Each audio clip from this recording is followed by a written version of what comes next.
Rail گاڑی اپنی منزل کی جانب تیزی سے رواں تھی۔ سخت سردی کی وجہ سے مسافروں نے تمام کھڑکیاں اور دروازے بند کر رکھے تھے۔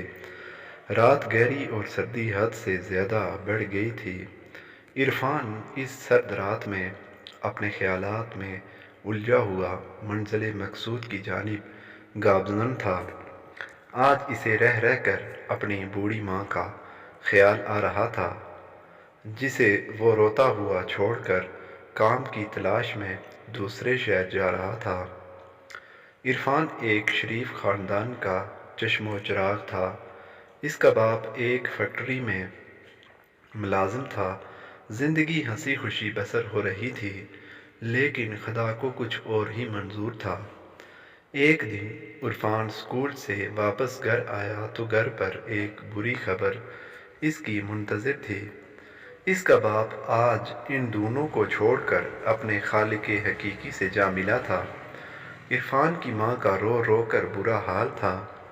خود عرفان کی حالت بھی ماں سے مختلف نہ تھی۔ عرفان کو اپنے باپ کی موت کا بے حد دکھ تھا، لیکن صبر کے سوا اس کے پاس کوئی اور چارہ بھی نہ تھا۔ باپ کی موت کے بعد عرفان کے گھر کے حالات بھی خراب ہو گئے تھے، کیونکہ جب کوئی کمانے والا ہی نہ ہو تو گھر کا خرچ کیسے چلے گا۔ عرفان ایک باضمیر نوجوان تھا، اس سے یہ برداشت نہ ہو سکا۔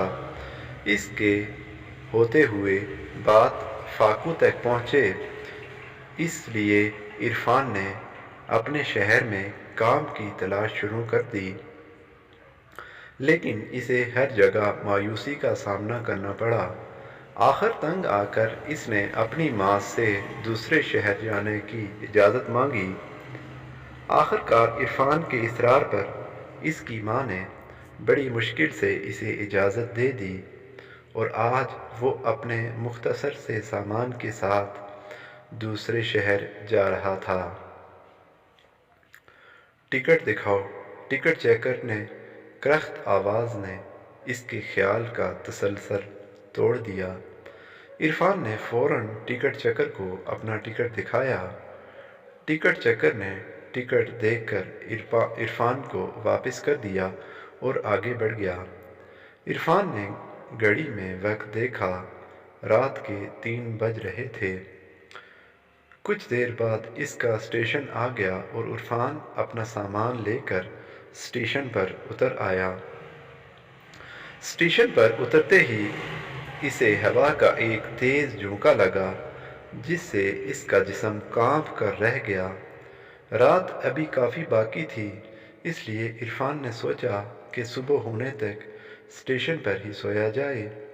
ابھی وہ سونے کے لیے مناسب جگہ کی تلاش کر ہی رہا تھا کہ اچانک اس کی نظر ایک پرس پر پڑی۔ عرفان نے فوراً وہ پرس اٹھا لیا اور اسے کھول کر دیکھا۔ اس کے اندر بہت سے روپے تھے۔ عرفان نے جب تمام پیسے پرس سے نکالے تو پرس کے اندر سے ایک شناختی کارڈ بھی ملا۔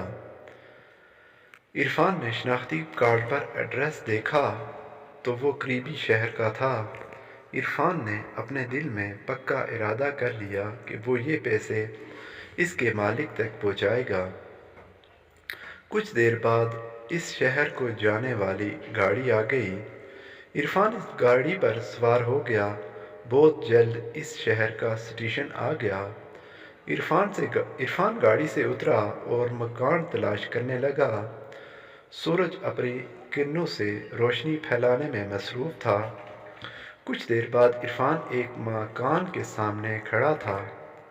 مکان ایک بہترین طرز پر تعمیر کیا گیا تھا۔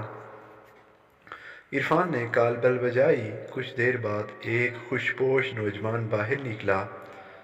عرفان نے آگے بڑھ کر اس سے ہاتھ ملایا اور جیب سے شناختی کارڈ نکال کر دکھایا۔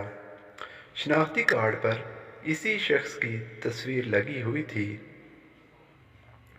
عرفان نے ساری صورتحال اسے بتائی اور اس کے پیسے اور شناختی کارڈ واپس کر دیا۔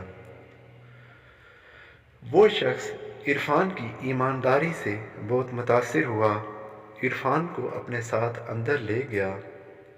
اس شخص نے عرفان کی خوب خاطر مدارت کی اور دوسرے شہر آنے کی وجہ پوچھی۔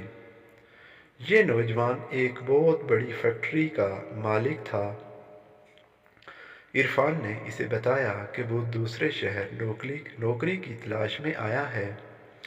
اس شخص نے عرفان کی ایمانداری کو دیکھتے ہوئے فوراً اپنی فیکٹری میں ملازم رکھ لیا۔ عرفان بھی بہت خوش ہوا کہ اسے اس کی ایمانداری کا پھل مل گیا ہے۔ اس کہانی سے ہمیں یہ سبق ملتا ہے کہ ہم پر چاہے کتنی ہی مصیبت کیوں نہ آ جائے، مصیبت سے کبھی گھبرانا نہیں چاہیے اور ہمیشہ ایمانداری سے کام کرنا چاہیے۔